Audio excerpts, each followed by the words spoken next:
I cannot do this anymore. I cannot do this anymore. You may have heard this statement from one of our kind. It is uttered with a weary resignation, a long sigh, and a tired look in our eyes. The glorious countenance has vanished, and been replaced with someone who looks defeated, crumpled, and exhausted. The polish and shine has been dulled. The accumulative impact of what has happened now looks to have taken its toll on us, and with a wave of the little white flag, we surrender. But when we say, I cannot do this anymore, to what are we referring? What is the this? Straight from the off, as we utter this phrase, we have set a trap for you. Do we mean that we can no longer maintain the relationship with you, this topsy-turvy roller coaster of a ride? Have we given up on the concept of us, and this is the death knell for our relationship together? You can already feel the anxiety crawling over you as you contemplate the import of this phrase. The days without us are already beginning to stretch ahead of you, the multitude of questions which start to form in your mind, the whys, the hows, are drifting through your mind, gathering momentum and troubling you. Is that what we are referring to? Can we no longer remain in a relationship with you? Or is it perhaps something else? Is this an epiphany? Have we seen that our repeated abuses against you, through many different forms and occasions, is too much and goes against the good person you have always believed that lurks somewhere inside of us? You saw that person, or believed you did, for a long time at the outset of the relationship, but he or she has been missing as of late. He or she has taken a holiday from these parts. But surely it is only a holiday, because if it is, this means that he or she will be coming back. He or she has gone, but not forever. But that perhaps this is then returned, and with that moment of revelation and realization, we have seen the truth of what we have been doing. And through this, we now know that we cannot continue to behave in this manner any longer. Is this what we mean when we declare the statement of, I cannot do this anymore? Which is it? You dread it being the former, and hope that it is the latter. This might be the breakthrough that you have been seeking all these months, as you have hung in there, buffeted and assailed by all of our terrible torments. But now you have come good. You have achieved your great reward. That must surely be what we mean. You wait for us to elaborate, but nothing more is said. We continue to look at you, and you stare into our eyes. What do you see? Is it despair, or is it hope? You cannot be sure. You are confused, but you do not want to be. You want clarity, and you feel an alternating sense of worry one moment and then resurgent hope the next. You wait, your expression set in expectation, urging us to flesh out this statement, to expand and to elaborate, but still our silence remains. Are we gathering our thoughts before making the next great pronouncement? Is there more? Will it be a hammer blow which obliterates your hopes, or that triumphant clarion call which signals that the war is at an end and peace has broken out? Is this the very thing that you have dreamed about?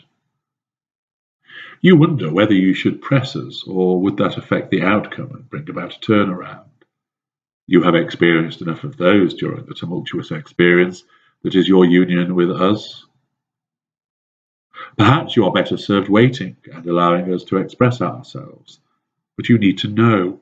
You want to know. You want to know if you should commence your reasoning to ensure the relationship is an end. If this is to be the outcome, then you need to commence your bid for its continuation without delay, not least to stem the churning anxiety which is threatening to overwhelm you. If it is an end to the abuse, the games, and the mistreatment, then you want to congratulate us on breaking through that final barrier and achieving the insight you have longed for such an extensive period of time. You urge us with your eyes to add to the comment, to help us over the finishing line, and in so doing, end your own uncertainty. But there is no more. We just keep looking at you. This is where we like to position you, gripped by uncertainty, emotions churning, as we milk them, just through one comment. We can see it all in your eyes, your frozen stance, the hunched shoulders, the clenched hands, the mask of uncertainty that is strapped to your face. In turn, we see the hope, the worry, the optimism, and the fear flickering through your eyes. And as usual, we are sustained by this nourishment. Those words have provoked this reaction in you, the emotional response pouring our way, even though it is silent and immobile. If you eventually breach this impasse and press for more details, expect to be led by the hand into the maze of ambiguity, double meaning, and confusion. Your questions will be half answered. Your queries will be met with more silence, an unwavering look, as we force you to try and work it out. Morsels of encouragement may be provided, like breadcrumbs along the path as we lead you deeper and deeper into the maze. You continue to fuel us as you think you are being taken towards the answers, admitted into our confidence and shown the inner sanctum of our thoughts. But no, all we are doing is taking you into the bowels of our tangled forest, where you will be caught on the thorns of unanswered questions, tripped by the vines of vagueness, and blocked by the twisted branches of bewilderment. Do we mean it then when we say this phrase? Is it really the case that I cannot do this anymore? Of course I can. I can keep doing this forever, because as I have mentioned on many occasions, this is forever. Yes, there will be times where I will disappear. Yes, there will be occasions where I'm good to you again, then bad, and then good. The purpose of saying this is purely to upset you. I have no intention at all of leaving you. Why would I, when you give me so much wonderful negative fuel through this period of devaluation? Why would I, when you provide the delicious positive fuel again, when I allow a period of respite and the application of the golden period again? I am going nowhere.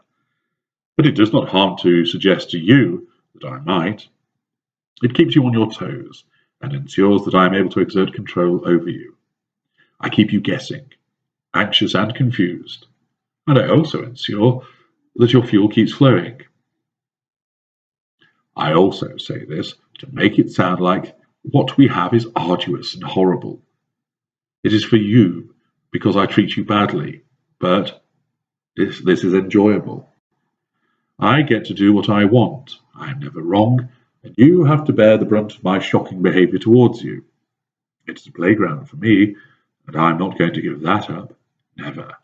Still, I want you always one heartbeat away from thinking that I'm going to walk out on you, that you are not doing enough for me, so you will try harder, that you will avoid the eggshells more effectively, and you will keep on trying and trying to please me.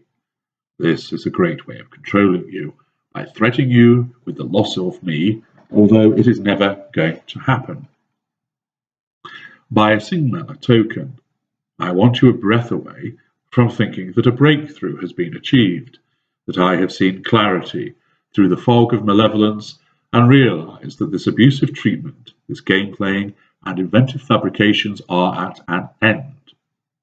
You keep hoping that this day is just around the corner, so you remain locked into your investment with me, and you dare not give up, not now, not when redemption might be a week, a day, or an hour away. Accordingly, if you do hear this phrase used by us, do not think that I am going to leave you. I am not. Do not think that I have realized what it is that I do and that it is wrong and must be stopped.